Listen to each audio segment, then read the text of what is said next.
Hello and welcome to the Daily Comic and Collectible, episode 450.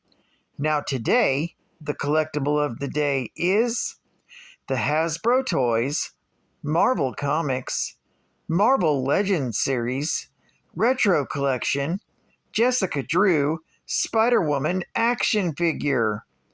Genetically enhanced, Jessica Drew takes a security job that is more than it seems, bringing Spider-Woman face to face with nemeses old and new.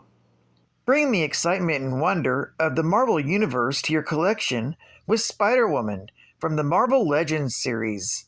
This collectible 6-inch scale action figure is detailed to look like Jessica Drew from Marvel's Spider-Woman comics. Jessica is fully articulated for added posing and displayability, and figure features a premium design and posable head, arms, and legs. Also comes with a pair of interchangeable hands. This 6-inch scaled Spider-Woman comes on a blister card retro-style package with character info on the back. Spider-Woman was released by Hasbro Toys. Now, the comic of the day is Spider-Woman, Volume 1, Issue Number 1, with a cover date of April 1978, with story by Marv Wolfman, art by Carmine Infantino, and cover by Joe Sinnott. This issue is titled, A Future Uncertain.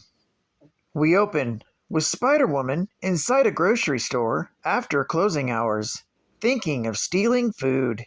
She continues to contemplate what to do with her life and who she really is and decides not to steal. Sneaking out of the store, she's confronted by Jerry Hunt, who tries to stop her. However, Spider-Woman manages to escape, although Jerry does manage to grab her mask and pull it off, and swears that he's seen her face before. Later, returning to her apartment that she lives in, all too aware of everyone's fear of her because they can sense that she's more than human, Jessica Drew decides to retire for the evening. As Jessica sleeps, she dreams of the brief time she spent with Modred the Mystic and how he used his magic to reveal the truth about her past. He revealed she wasn't one of the new men as she was told by Hydra's Otto Vermis. In reality, she was a human being. She was Jessica Drew, the daughter of Jonathan and Miriam Drew. They worked with Herbert Wyndham on Wundagore Mountain. Jessica fell victim to radiation poisoning, and her father treated her. Her mother, however, would eventually die.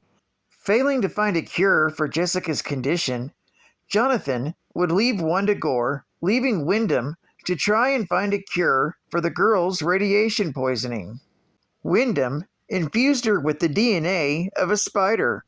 He put her in suspended animation for years, slowing her aging process until she developed an immunity.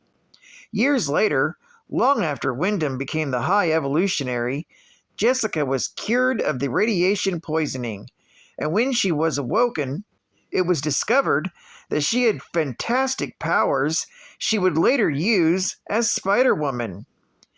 Jessica wakes up screaming, but eventually calms down. She thinks about how after she became a brainwashed servant of Hydra under the command of Otto Vermis, and vows to let that never happen to her again.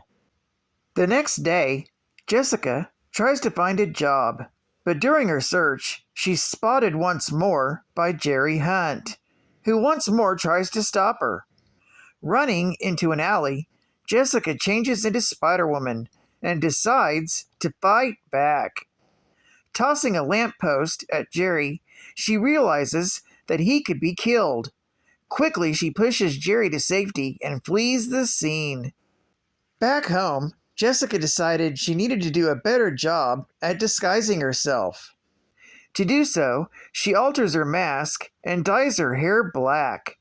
Going out as Spider-Woman once more, she would later find Jerry and the authorities trying to stop crooks who are armed with high-tech lasers. She recognizes these men as Chauncey and Trevor, two men she encountered with the Thing and later Modred. Jerry is injured in the crossfire, prompting Spider-Woman to swoop in and get him to safety.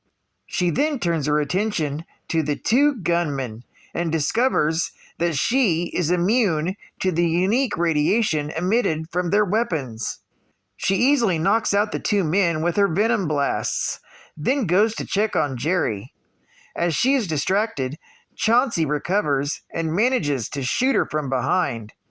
Quickly recovering from the blast, Spider-Woman whirls around and takes him down with another venom blast.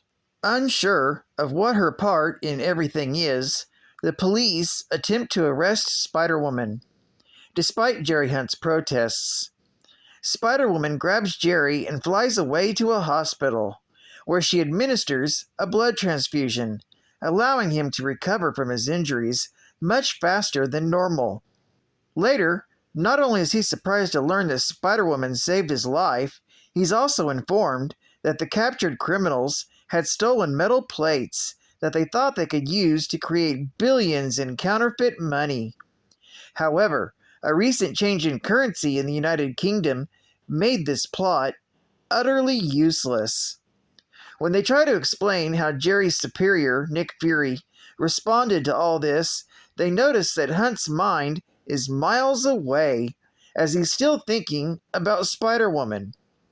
Jerry comes to the realization that the masked woman is unlike any female he's ever met before, and that no matter what, he wants Spider-Woman.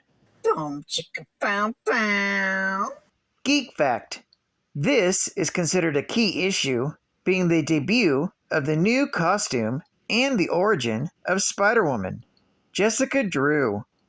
It's also the first appearance of the S.H.I.E.L.D. agent, Jerry Hunt, who, after working with Jessica, went on to work with Captain America against Flag Smasher and Ultimatum. This issue is also when Spider-Woman's real name is revealed, Jessica Drew. Bonus geek fact: it turns out that Spider-Woman is wrong about why everyone fears her. It's actually caused by pheromones she emits. She will discover the truth in Spider-Woman, Volume 1, Issue number 16, from July of 1979. Another bonus geek fact: Modred the Mystic took Spider-Woman in as an apprentice in Marvel's 2-in-1, Volume 1, Issue number 33, from November of 1977. Advertising ad facts. Some of the most awesome gifts are here. Now you can spin yourself into a web of excitement, because the Spider-Man web maker is here. Introducing our newest and niftiest little item, the Spider-Man web maker. Touch the end of the web maker tube to any surface, squeeze it gently while stretching it across another surface, and you have a web, just like Spidey's. Then slide Spidey, Mary Jane, or the Green Goblin down it. You get a tube of web maker, Spider-Man, Mary Jane, Green Goblin, and Spider plastic figures. 3-dimensional belt clip so you can carry the web maker on your belt, and a 3D playset that pops out of the back of the package. Does not stain and is easily removable. And don't miss out on the Hyperborean World of Conan map and the Gazetteer, the map in full color. So big, we can't even reproduce it here. The Gazetteer supplements the map with over 450 entries, measuring facts and data on Conan's time, plus R.E. Howard's notes on the kingdom he made famous, Hyperborea. Buy them both, by Crom. You ever wanted a superhero goodie and didn't know where to find it? Well, This is the place, the superhero catalog of goodies, jammed from cover to cover with toys, books, games, you name it. Only $1, and that includes postage and handling. And the buck you spend here is refunded on your first order. Get it today! Spider-Man spoils a snatch. Stop! Thief! Peter, someone stole the Cope Emerald. Oops! What's Peter Parker going to do at a time like this? Gee, Mary Jane, I just thought of something. Wow, some smart aleck is projecting hundreds of images. My spider webs can't catch what's not real, but how to tell which is the real villain? Nothing human can resist Hostess Cupcakes. He can't help but show himself. Delicious! Absolutely delicious! My images can't enjoy this delicious devil's food cake, this fudgy chocolatey icing, the fresh wholesome taste. I can. Oh, fudge! I didn't get the Cope Emerald, but I did get the rich taste of Hostess Cupcakes. The day isn't a total loss. Peter Parker, you missed all the excitement. I just went out for some Hostess Cupcakes. That's excitement enough for me. You get a big delight in every bite of Hostess Cupcakes. And final geek fact. Although not specifically stated here, the flashback from Jessica's childhood takes place in the 1930s. This is factual, as the High Evolutionary slowed or halted his aging process, and Jessica was placed in suspended animation for years. This story states Miriam Drew died due to the strain caused by Jessica's illness.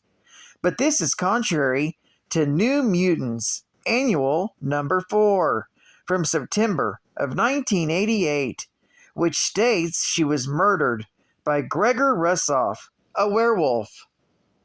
These origins also come to odds with the origin story presented in Spider-Woman Origin, issues number 1 through 5.